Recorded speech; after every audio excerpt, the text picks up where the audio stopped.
अस्सलाम वालेकुम नाजरीन, मैं आपकी मेज़बान राबील सैयद। आइए एक नज़र डालते हैं आज की हेडलाइंस पर। गजा में इसराइली हमलों में हलाक होने वालों की चौथी इज्तिमाई कब्रें बन गई। गजा की पट्टी में इसराइली फौज और फलस्तीनी मजहमती ढेरों के दरमियान महसूर पट्टी में कशीदगी के 4 हफ्ते मुकम्मल हो गए। इसराइली बमबारी के बाइस गजा में मजीद हलाकतों की इतलात हैं, जिसके बाद गजा में चौथी इज्तिमाई कब्र बन गई है। ताज़ा तरीन पेशरफ्त में फलस्तीनी मीडिया ने इसराइली बमबारी की इतला दी है, जिसमें गजा शहर में बच्चों के लिए अल-नसर हस्पताल के दाखिली दरवाजे और पट्टी के जनूब में रफा में महलों के वाटर सप्लाई के टैंक को निशाना बनाया गया। इसराइली फौज के तैयारों ने गजा की पट्टी के कई इलाकों को दोबारा बमबारी की। फलस्तीनी टेलीविजन इस बमबारी को शदीद तरीन करार दिया है। नून लीग और एमक्यूएम ने आइंदा इलेक्शन मिलकर लड़ने का ऐलान कर दिया। आज एमक्यूएम का वफद साबिक़ वज़ीर-ए-आज़म मोहम्मद नवाज शरीफ से मुलाकात के लिए मुस्लिम लीग नून सेक्रेटेरिएट पहुंचा। मुलाकात के बाद एमक्यूएम और नून लीग के रहनुमाओं ने मुश्तरका प्रेस कॉन्फ्रेंस भी की। इस मौका पर साद रफीक ने कहा कि हमारी आपस में बातचीत हुई, दोनों जमातों के रहनुमा मौजूद हैं। तय पाया है कि नून लीग और एमक्यूएम 8 फरवरी को मिलकर इलेक्शन लड़ेंगे। दोनों जानब से कमेटियों का ऐलान भी किया जाएगा। मुल्क में जो हालात हैं, इनको बेहतर करने के लिए जरूरत है। पहले भी जब पीडीएम ने जमातों के साथ काम किया, वक्त अच्छा गुजरा। दोनों जमातों के माबैन ये तय पाया कि हम इलेक्शन मिलकर काम करेंगे। खैबर पख्तूनख्वा के बिलाई इलाकों में बारिशों और बर्फबारी का सिलसिला जारी होने का इम्कान। पीडीएमए ने तमाम महकमों को अलर्ट मरसला जारी कर दिया। डीजीपीओ-डीएमए के मुताबिक महकमा मौसमियात ने खैबर पख्तूनख्वा में बिलाई अजला में बर्फबारी का नया सिलसिला शुरू होने की पेशगोई की है, जिस पर तमाम जिला इंतजामिया को अलर्ट रहने के लिए मरसला जारी कर दिया गया है। तेज बारिशों और हवाओं के पेश नजर जिला इंतजामिया को पेशगीर इक़दामात उठाने, जिला इंतजामिया को छोटी भारी मशीनरी की दस्तयाबी यकीनी बनाने और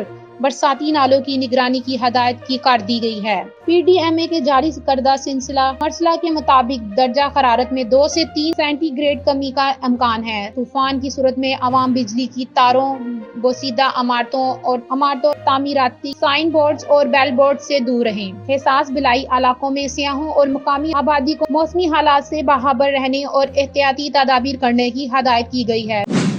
पाकिस्तान स्टॉक एक्सचेंज ने नया रिकॉर्ड कायम कर दिया। मीडिया रिपोर्ट्स के मुताबिक कारोबार के हफ्ता के दूसरे रोज भी स्टॉक एक्सचेंज में तेजी का रुझान बरकरार रहा और इंडेक्स में पहली मरतबा 54,000 पॉइंट्स की हद से तजावत कर गया। आज कारोबार के इब्तदाई घंटों में ही तो इंडेक्स में 386 पॉइंट्स का इजाफा हो गया और मार्केट में 3 करोड़ 13 लाख से ज्यादा शेयर्स कारोबार हुआ, जिसके नतीजे में 100 इंडेक्स 54,246 पॉइंट्स की बुलंद तरीन सतह पर ट्रेड करने लगा, जबकि गुज़श्ता रोज कारोबार के एहतमाम पर इंडेक्स 53,860 पॉइंट्स पर बंद हुआ था। बताया गया है कि पाकिस्तान स्टॉक एक्सचेंज में कारोबारी हफ्ते का मुस्बत आगाज देखने में आया, जहां पीर के रोज पाकिस्तान स्टॉक एक्सचेंज का 100 इंडेक्स 430 पॉइंट्स के इजाफे से 53,553 पर आ गया, जबकि गुज़श्ता कारोबार हफ्ते के एहतमाम पर 100 इंडेक्स 53,123 पॉइंट्स पर बंद हुआ था। दूसरी तरफ अमेरिकी करेंसी डॉलर की कदर बढ़ने लगा, जिसके नतीजे में पीर के रोज डॉलर की नई कीमत फिर से 285 रुपए हो गई, क्योंकि कारोबारी हफ्ते के आगाज पर इंटरबैंक में डॉलर मजीद महंगा हुआ। वर्ल्ड कप में अगर मगर का सिलसिला जारी है। वर्ल्ड कप में पाकिस्तान ने न्यूजीलैंड को शिकस्त देकर सेमीफाइनल खेलने के अमकानात को कायम तो कर रखा है, मगर फिर भी ग्रीन शर्ट के लिए सेमीफाइनल तक रसाई हासिल करना आसान नहीं। अगर मगर की कहानी पाकिस्तान के लिए बहुत मुश्किल नजर आती है। शाहीनों का वर्ल्ड कप सेमीफाइनल खेलने का चांस सिर्फ 30% है। रन रेट का गुराहा दिनदान समझने की जरूरत है। पाकिस्तान सेमीफाइनल कैसे खेल सकता है? अमरीकी वज़ीर ख़ारजा एंटोनी ब्लिंकन का तुर्क दारुल हुकूमत इनकरा पहुँच गए हैं। इस मौका पर तुर्क इंतजामिया की जानब से सर्द महरी का मुजाहरा किया गया। अमरीकी वज़ीर ख़ारजा एंटोनी ब्लिंकन का हवाई अड्डे पर किसी आला सतही तुर्क सफारतकार ने इस्तकबाल नहीं किया, जबकि इनके लिए कोई आला सतही मुलाकात का एहतमाम नहीं किया गया। ज़राए के मुताबिक सदर उर्दुगान की ब्लिंकन से मुलाकात भी तय नहीं है। आमतौर पर जब कोई अमरीकी वज़ीर ख़ारजा तुर्की का दौरा करता है तो सदर से मुलाकातें होती हैं। दूसरी जानब अमरीकी वज़ीर ख़ारजा के तुर्किया दौरे के खिलाफ तुर्क शहरी सड़कों पर निकल आए। मुज़ाहिरीन ने शहर अदाना में अमरीकी फौजी अड्डे में दाखिल होने की कोशिश की। मुज़ाहिरीन ने अमरीकी फौजी अड्डे की हिफाजती बाड़ तोड़ दी। पुलिस की जानब से मुज़ाहिरीन को मुंतशिर करने के लिए आंसू गैस की शेलिंग की गई।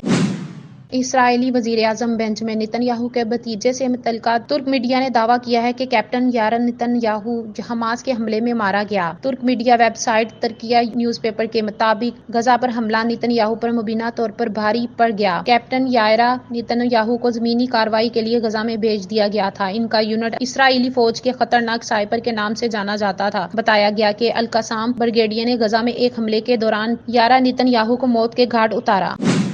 مسلم لیگ نون کے رہنما رانا ثناء اللہ نے کہا ہے کہ ہر جماعت کو حق حاصل ہے کہ اپنی کامیابی کے لیے جد و جہد کرے، اور کوئی جماعت تسلیم کر لے کہ دوسری جماعت کا وزیر اعظم ہوگا تو اسی کا مطلب شکست تسلیم کرنا ہے۔ اپنے گفتگو کرتے ہوئے رانا ثناء اللہ نے کہا کہ ہمیں امید ہے کہ ہم اکثریت حاصل کر لیں گے۔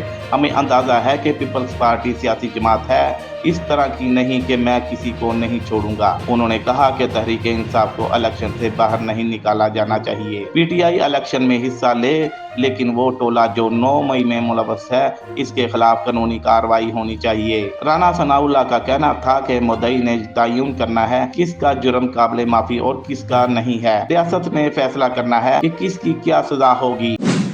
ملتان میں خاتون بار بار بلیک میل کیے جانے پر ایف آئی اے میں چلی گئی، جہاں تحقیقاتی ادارے نے فوری کارروائی کر کے گھناؤنا جرم کرنے والے ملزم کو گرفتار کر لیا۔ نجی ٹی وی کی رپورٹ کے مطابق ملتان میں ایک مکروہ فطرت شخص ایک خاتون کو دھمکی آمیزہ پیغامات بھجوانے اور کالے کرنے لگا کہ تمہاری تصاویر میرے پاس موجود ہیں، پیسے دو ورنہ ساری وائرل کر دوں گا، تم اپنی فیملی سمیت عزیزوں اور رشتہ داروں کو شکل دکھانے کے قابل نہیں رہو گی۔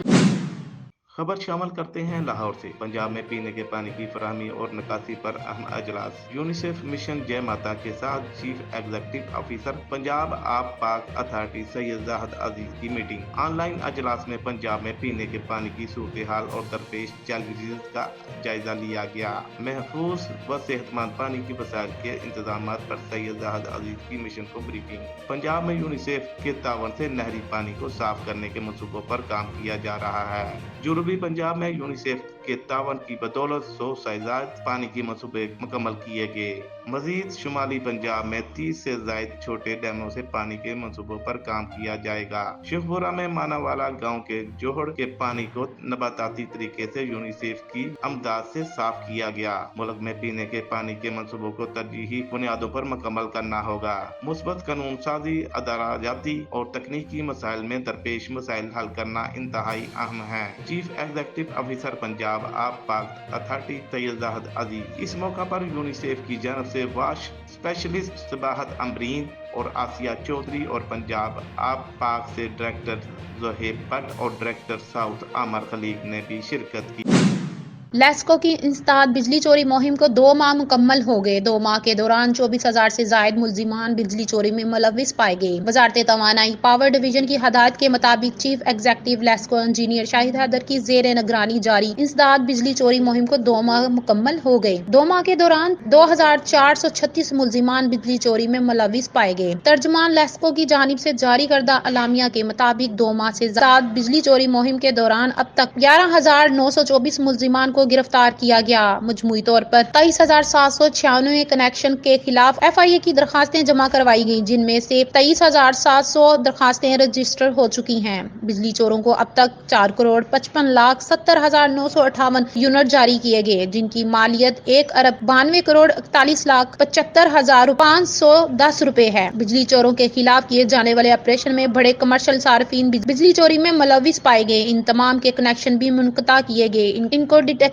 یونٹ جاری کیے گئے۔ سوتگیلا کے علاقے میں کنیکشن کو 6,977 یونٹ 50,000 روپے، قصور کے علاقے میں کنیکشن کو 400 یونٹ 30,000 روپے، مصطفیٰ ٹاؤن کے علاقے میں کنیکشن کو 3,850 یونٹ 20,000 روپے، مصطفیٰ ٹاؤن کے علاقے میں ہی ایک کنیکشن کو 2 لاکھ کی رقم چارج کی گئی۔